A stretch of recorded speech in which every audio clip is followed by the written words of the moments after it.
আমরাই প্রথম আবু সাইদকে বীর শ্রেষ্ঠ ঘোষণা করেছিলাম। আমরা মিছিল নিয়ে প্রথম পুরো পল্টন এলাকা ঘুরে এসেছি এবং সমাবেশ থেকে সেখানে আমরা বলেছি যে আবু সাইদকে বীর শ্রেষ্ঠ ঘোষণা করা আমরা ঘোষণা করেছিলাম প্রথম সেই মিছিল থেকে। আমি আমাদের একক কৃতিত্ব বলছি না, তিনটে দল মিলে আমরা করেছিলাম। আমার মনে পড়ে যে যখন এই এই দামি ইলেকশনটা হয়ে গেল, আমরা তো অনেক আন্দোলন করেছি, অনেক সংগ্রাম করেছিলাম এই নির্বাচন যাতে বাতিল করা যায়, নির্বাচন যাতে হতে না পারে সব বিষয়ে। এবং আপনি দেখবেন যে আমরা অলমোস্ট প্রতিদিনই আমরা প্রতিবাদ বিক্ষোভ সমাবেশ করেছি। প্রথম আমরাই যখন ইলেকশন হয়ে গেল তখন তো সিচুয়েশন পুরোটাই চেঞ্জ, মনে হচ্ছে যেন আওয়ামী ফ্যাসিবাদ দীর্ঘ সময়ের জন্য কায়েম হয়ে গেল। আমরা নতুন দল, নবীন দল, তারপর আমরা প্রথম মিছিল করেছি এবং প্রথম আমরা বলেছি এটা হচ্ছে 5% দামি সরকার। এই যে 5% গভর্নমেন্ট, এটা আমাদেরই একটা ভোকাবুলারি, যেটা আমরা দাবি করতে পারি যে এটা আমরা ইনভেন্ট করেছি। কেউ প্রথম বলে না এই সরকার যে এটা 5% এবং প্রতিষ্ঠিতও করে ফেলেছে এবং সেটা প্রতিষ্ঠিত হয়েছে। এরপরে দেখলাম যে অন্যান্য রাজনৈতিক দলগুলো এটা বলা শুরু করলো যে এটা একটা 5% দামি গভর্নমেন্ট। তো এই যে দল আকারে প্রাসঙ্গিক হওয়া, দল আকারে জাতীয়ভাবে ভূমিকা রাখা, আপনি দেখবেন আমাদের শ্রদ্ধেয় নেতা এখানে আছেন, আমাদের যারা শুনছেন তাদের মধ্যে আমাদের নেতারা আছেন। মানে এমন হয়েছে যে প্রতিদিন মিছিল করতে হয়েছে আমাদেরকে, সকালে ইভেন এমন হয়েছে সকালে সিদ্ধান্ত নিয়ে দুপুরে মিছিল করেছি আমরা।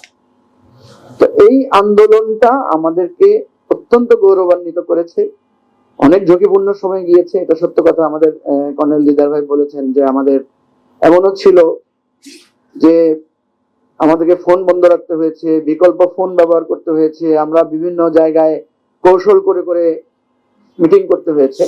কিন্তু বিশ্বাস করেন আমরা একবারের জন্য শক্তি হারাই নাই, আশা হারাই নাই। যদিও 28 অক্টোবর যখন এখানে নির্বাচনের আগে যখন মিছিল সমাবেশ হচ্ছিল, আমরা এখানেই সমাবেশ করেছি এবং মারামারিটা শুরু হয়েছে ঠিক আমাদের আগ থেকেই এবং সম্মুখে আমরা আহত হয়েছি বেশি। আমাদের এই অফিস ছিল পরিপূর্ণ আহতদের একটা অবস্থান এবং আমাদের মঞ্চ ভাঙচুর করা হয়েছে, গুলি করা হয়েছে, আমাদের জানালার কাঁচ, আমাদের লিফট পর্যন্ত তারা উঠেছিল। সেই দিনটা, সেই সময়গুলোর কথা আসলে এখন কল্পনা করা যাবে বা লিখতে গেলে হয়তো অনেক ইতিহাস লেখা হবে। কিন্তু একটা নতুন দল হিসেবে আমাদের নেতা কর্মীরা যে সাহসিকতার পরিচয় দিয়েছেন এবং আমরা মানে আপনাকে আমি কি বলবো যে নিজেদের কথা নিজে বলাটা খুব শোভন না, তারপরেও বলতে হয়, কারণ ইতিহাসের এটা না বললে মানুষের জানা থাকবে না। কিছু কিছু বিষয়ে ভূমিকার কথা আমরা বলবো যে আমরাই প্রথম বলেছিলাম যে প্রফেসর ইউনুস এবং আব্দুল্লাহ আবু সাইদকে উদ্দেশ্য করে, এই দুজনকে উদ্দেশ্য করে, যে আপনারা অনেক ভূমিকা রেখেছেন আমাদের দেশের জন্য, কিন্তু এই গণতান্ত্রিক আন্দোলনে, এই ফ্যাসিবাদী আন্দোলন, ফ্যাসিবাদ বিরোধী আন্দোলনে এমন একটা জায়গায় আমরা এসে গেছি, আমাদের লাশ পড়ছে রাস্তায়, আপনারা প্লিজ এবার একটু আপনারা কথা বলেন। এরপরে যখন আমরা ছাত্রদের আন্দোলন হচ্ছিল, সেখানে বিশ্ববিদ্যালয় কলেজের ছাত্ররা ছিল, আমরা প্রথম বলেছি যে মাদ্রাসার ছাত্ররা বা আলেম ওলামারা যখন নির্যাতিত হয়েছিল তখন মূলধারার বিশ্ববিদ্যালয়গুলোতে কিন্তু কোনো প্রতিবাদ হয় নাই। আমরা তো তখন বলেছি যে মাদ্রাসার ছাত্রদেরকে অনুরোধ করে আমরা বলেছিলাম যে আজকে আপনারা কিন্তু চুপ থাকতে পারেন, যে ওরা মার খাচ্ছে, ঢাকা বিশ্ববিদ্যালয়ের ছাত্রদের নির্যাতিত হচ্ছে, আমরা আজকে দেখি, ওরা তো আমাদের বিপদে আসে নাই। আমরা বলেছিলাম আজকে আপনারা সেটা করবেন না, আপনারা বরং বলেন যে আমাদের বিপদে তোমরা আসো নাই, কিন্তু তোমাদের বিপদে আমরা এসেছি, এই কথাটা বলেন। বিশ্বাস করেন আমাদের এই আহ্বানের পরদিন আমরা দেখেছি হাটাজারি মাদ্রাসায় বিশাল মিছিল হয়েছে এবং বাংলাদেশের বিভিন্ন জনপদে মাদ্রাসা ছাত্ররা এই আন্দোলনে সম্পৃক্ত হয়েছে। এবং আমরাই প্রথম, মানে আমি ক্ষমা চাই কেউ যদি এটাকে আত্মম্বরিত মনে করেন, আমরাই প্রথম আবু সাইদকে বীর শ্রেষ্ঠ ঘোষণা করেছিলাম।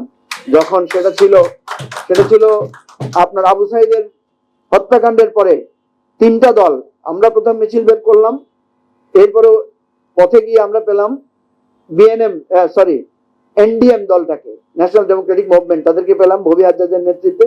এরপর আমরা যখন প্রেস ক্লাব থেকে আসি তখন নুরুল হক নুরুর নেতৃত্বে গণ অধিকার পরিষদের একটা গ্রুপ আমাদের সাথে যোগ দিয়েছে। এই তিনটা দলের মিছিল, সেদিন মিছিলে আমাদের দিদার ভাই ছিলেন।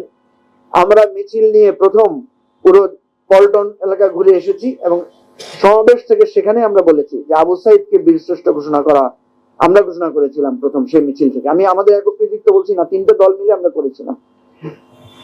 সত্যিকার অর্থে আবু সাইদের মৃত্যুটা আমাদের, এবং যেভাবে যে মৃত্যুর ছবিটা যেভাবে এসেছে, সেটা আমাদের পুরো দেশের যুব সমাজ থেকে শুরু করে, তরুণ সমাজ থেকে শুরু করে, ইভেন সিনিয়র সিটিজেনদেরকেও আন্দোলিত করেছে। তো সেই জন্য আমি যেটা বলছি যে এটা আপনি এই অবদানকে আলাদা করে ভাবতে পারবেন না, এটা একটা জাতীয় অবদান, এটা আমাদের কোনো ব্যক্তির অবদান না।